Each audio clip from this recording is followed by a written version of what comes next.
good girl. Biggest thing in my itty bitty world. Call her up and she made me feel like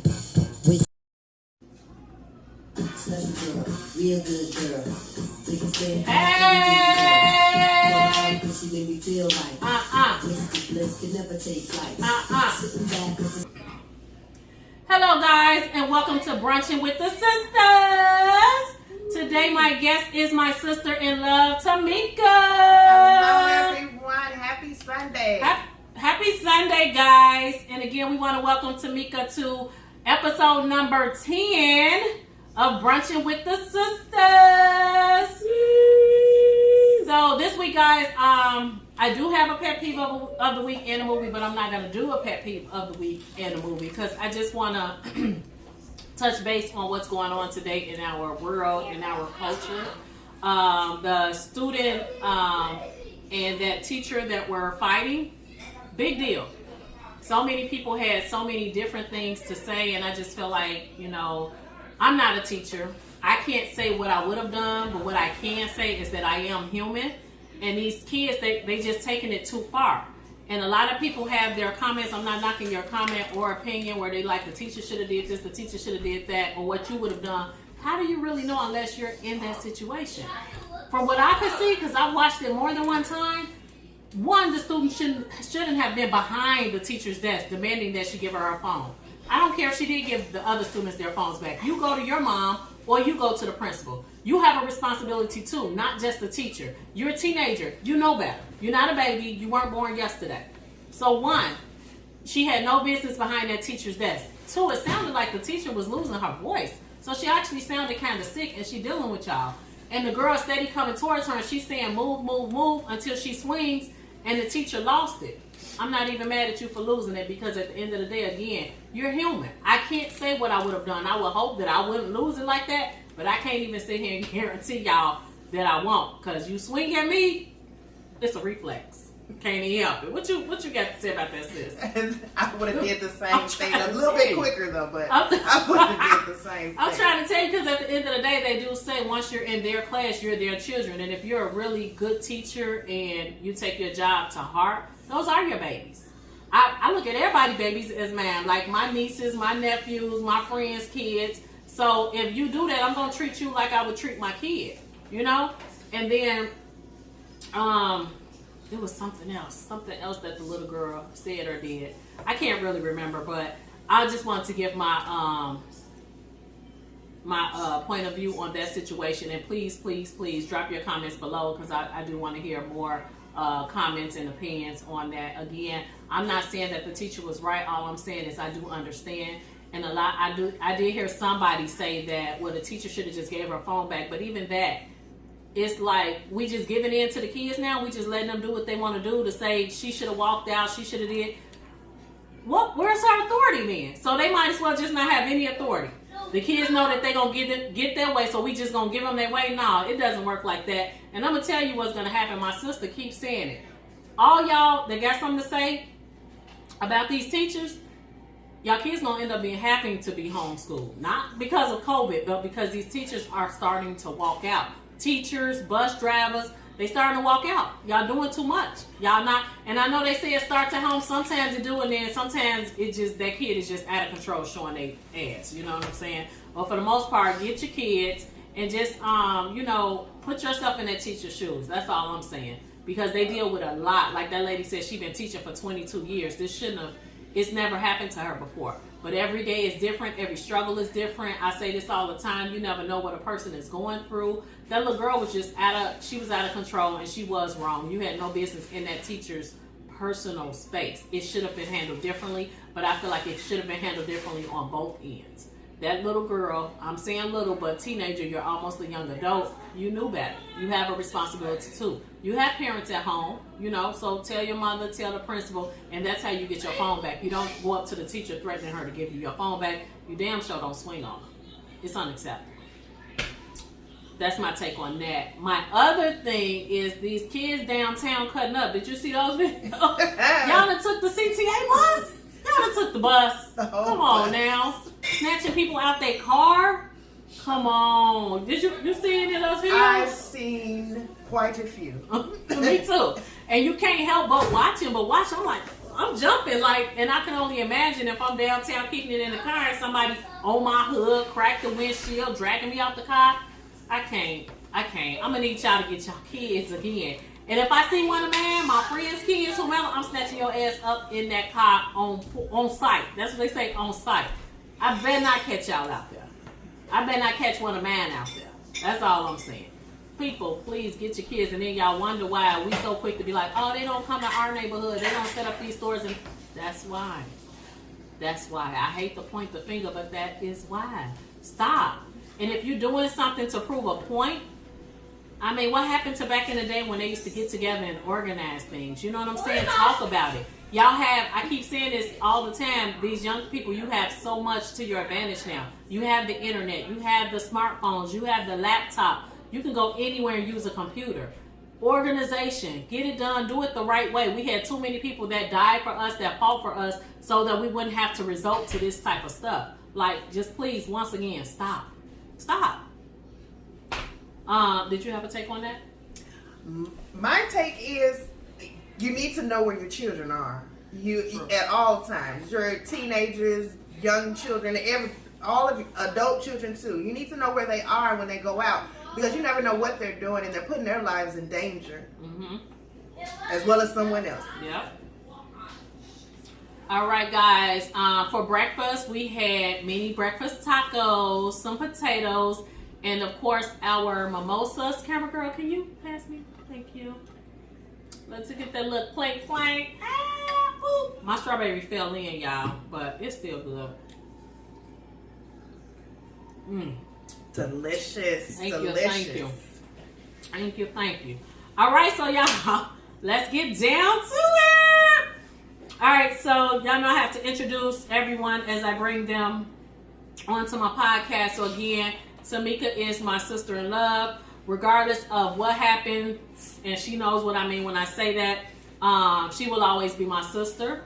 I want to commend her on the wonderful job she does as a mommy, taking care of my 3 beautiful nieces. Thank you. You're welcome.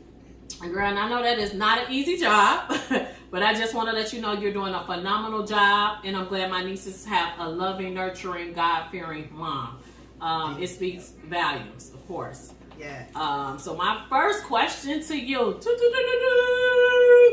is just, so her first kids were twin girls. So my first question is, what went through your mind when you found out you were having not 1, but 2? When I found out that I was having 2 at the age of 30, I was shocked. When I looked at that's when I found out initially, when I looked at the ultrasound, and they brought it up and they were doing the ultrasound, and I see something peeking up over a rope, and I'm like, okay, so I see one, what is that right there peeking over? And she was like, that's twin B. I'm like, wow. Oh my God, I almost fell out. I really did not know that was going to be my fate. I kind of figured that would happen, but not at this late of date. Right, because she does have twin sisters too. Yes. Wow. And then here comes number 3. Was it a year later or 2 years later? It was a year later. A year later. So, just speaking of then and now, how do you manage with 3? And it's like, because I was telling her that even though my daughters are a year apart, I know that I couldn't even imagine doing it at the same time, like as far as them being born at the same time. It still was a struggle, and it was a lot. They did get sick at the same time. It was like I was carrying both of them at the same time. So for me, that was a lot. So I could only imagine twins plus the third one. That's like triplets, right? Triplets. So my next question is, how do you manage 3 girls? You have to have organization. You Definitely. have to have patience. Ooh. And you have to pray. I mean, every day. So, and that was my ritual. But it was shocking that I would have 3 little tiny individuals that were all in diapers. Mind you, diapers are not cheap at all. at all. Milk is not cheap at all. and it was a struggle. I thought that I was the only person dealing with this. That's the position that I was in. Like, and I can nobody else is going through this but me. But then I heard other people's stories, and I'm like, wow, okay, so it's not me with these doubles and then a third, and now I have triplets, and now they'll have to depend on me. So that's why I prayed a lot, and I had a schedule, and I kept it organized with us. So I was doing, when the one twin slept, the other twin slept, and then I would try and sleep. The third one, everybody sleep at the same time, get them on a time schedule, and everybody goes to, still to this day, go to bed at 8 p.m. Amazing. So we have having a schedule is very important. That's what I would say. I agree with that too. I forgot, it was something she said. When she said she thought she was the only one going through it. So I know that I always have to reiterate and go back when I'm doing my podcast so that people know the reason that I'm doing it. And I know it's a lot of people out there that's doing the same or different or whatever. But it's always somebody that's going through it in the present. We've already lived it. I mean, we're still living it because our kids are still growing. And even when they're grown, it doesn't stop. You know, you think it gets a little better, but it does get better. Let me take that part back. But I'm just saying a lot of stuff, it doesn't stop. So my whole goal is to help that person that may be watching now. Like she said, number one, pray. You know, prayer works. So definitely pray about it, having a schedule. If you can get a schedule and stick to it. I mean, it may not work for everybody, but because I know even when my girls were little, people were like, they both were potty trained before they hit 2. And people were like, how did you do it? To be honest, I was lucky. I didn't try hard. I did it for a week and they were potty trained. My firstborn was easy. My second one, I thought it was going to be hard because they both were in daycare at that time, and the daycare didn't even believe me. They were like, you still got to drop off Pampers. And then that same day when I picked her up, they said she would not let us put Pampers on the right. So y'all was trying to be lazy. I told you she wanted to go to the bathroom. But my son, woo, baby, totally different. I think he was about 3-4 years old. Maybe 2-3, but he was definitely harder. So yeah, every kid is different, but it's just to let you all know that's going through it now, whether you're a young parent or older parent, we've all kind of gone through it. Of course, every struggle is different, but it's going to be okay. Keep fighting, keep pushing. You know, yeah, those kids will frustrate you, but at the end of the day, those are your babies. You know, you carry them, you birth them, love on them, you know, and they're going to frustrate you, especially when they get older. Baby. Like attitudes and opinions, and I'm 20, I'm grown up. They think they grown. But yeah, that's why I mean, it doesn't stop. The struggle doesn't stop. I'm dealing with it now, and it's so hard. It brings me to tears sometimes, and sometimes I get the joy from it. But again, going back to that, prayer works. The prayer definitely works. Absolutely. My next question is, what keeps you going? Knowing that I have 3 individuals depending on me. Depending on you, looking up to you. I depend on myself to push forward and do what I have to do as a mother.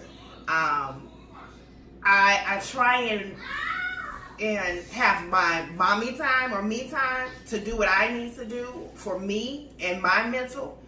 So always take time out for yourself. Like I know this year everybody's into the what is that called? The self-care. I need to do better with that. So I'm doing it now, but I was not. So we're doing it. It takes. I need to definitely get better. I just said it the other day. Yeah. Like my toes look a mess. Look at my nail, thumbnail, and I got to get better with it. Sit back, take a bath, read a book, relax, tend to myself. But yeah, I got to get better with that. I'm working on it. Yeah. But I definitely can agree with you on that part. And a lot of people don't get. A lot of people. I mean, to be honest, how people say when you're a mom and you're juggling more than one task. I don't see how the moms that be juggling everything and still find the time for self-care. I will say my mother was one of those. It was 4 of us, and she still she kept everything done, hair done, looked good, dressed. I just found it really hard to do. Maybe I know I am a little lazy. I am a little lazy, but again, we were just talking about that too, working on our eating habits and weight. I said starting today, I'm gonna, cause I keep putting a date on it, like next week. Now I'm not gonna do that. I am gonna eat me 2 more mini tacos. You know what I'm saying? After the podcast, cause I just had 2 and they mini, so 2 more minis is just like 2 regular tacos. So I'm gonna do my tacos, but I'm gonna schedule a time in to do me a workout, and then get my feet done today. I don't gotta go out because I got my camera crew. They also do nails and stuff too. So I really don't have an excuse. So thank you for bringing that up to me. Cause yeah, I'm definitely doing self-care today. Have to concentrate on yourself at some time. Make me time is important. It is. So that you can stay mentally prepared for whatever comes your way with the children. Okay. So before we wrap it up, Tamika, is there anything that you want to say that I probably didn't mention that you want to let the world know, or anything that you want to bring up? You saying pause, camera girl? Okay, go. So the last thing that I have in reference to the me raising my 3 little daughters, and what's going on in society now with what these children are dealing with at home towards their parents, and being trained up and having manners and things of that nature, respecting adults. Teach them at home. Spend time with them. Know their personality. Get to know them, because that's what I do. I have one-on-ones with each and every one of my children every week. And we talk about things. We talk about how you feel, how's school going, mentally, where are you? And they understand. They might be young, but they are very versed and well educated. I make sure that they have after school activities and things of that nature. Put them in something. Don't let them just sit there and not be occupied by a phone or a laptop and things of that nature. Let them outside. Play outside. Do something productive with them. It's about spending time as a parent. It's not so much about you anymore. It's about the children. So I wanted to leave you with that. Okay. I definitely agree. And even with that, I know I'm guilty of. Sometimes I have to, move aside and allow my son be free, be him. One thing I can say though, he's such a ball of energy. Even if I'm trying to be lazy, like even if I go outside, I'm finna barbecue. He like, we going outside. He go out there, get that basketball, start shooting hoops. So he plays with his toys in the house. He plays outside. He does love his tablet.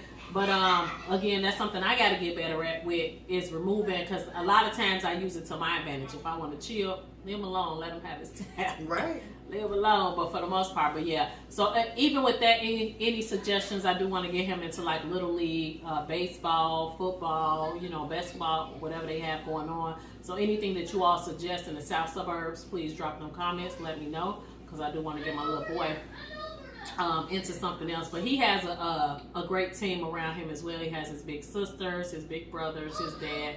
So I think for the most part, even though he is definitely spoiled, oh my goodness, but we still try to keep him grounded. But he's the baby of 6, so he's pretty spoiled. But yeah, I gotta agree with my sister on that one. That is so important. It does start at home. Get y'all kids, man, for real, because it's not gonna be nice, the end result. Either jail time or death, or just getting hurt really bad, or having to jail time because you hurt somebody else, or possibly kill somebody else, because you're gonna be quick to say, well, I didn't mean to, but you knew better. And then as the parent, you knew better too, if you're aware, if you know. Like I said, some kids got everything at home and they just out there trying to prove a point, and that ain't cool either. So please get your kids, and teens, young adults, if you're listening to this, stop. Get it together. If you're trying to prove a point, if you feel like something is not right, something was shut down, or now you're being carded for certain things that you don't agree with, get together and organize some stuff. You know what I'm saying? And fight the right way, not the wrong way. All right, so we're going to end it with that. I do want to thank you guys again for tuning into my 10th episode. After this, I'm going to really try to go live next week. It'll be my first actual live. So I'm going to try to go live next week, but I can't make any promises, but I am going to try. Again, thank you for tuning in to my 10th episode of Brunching with the Sisters. As always, let me claim my throne as queen of podcasting. And come on, y'all. Help your sister get them views up. I'm coming. You gonna see me? I'm coming. I'm claiming it. I'm not stopping. Let's get it. And on that note, Alexa, play Vibrant Thing. She be taking a minute sometimes. Here's Vibrant Thing There we go. by Q-Tip on Amazon Music. Special girl, real good girl. Biggest thing, my itty bitty girl. Pull her up and she make me feel like Mr. Bliss can never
Gorgeous, good morning, gorgeous.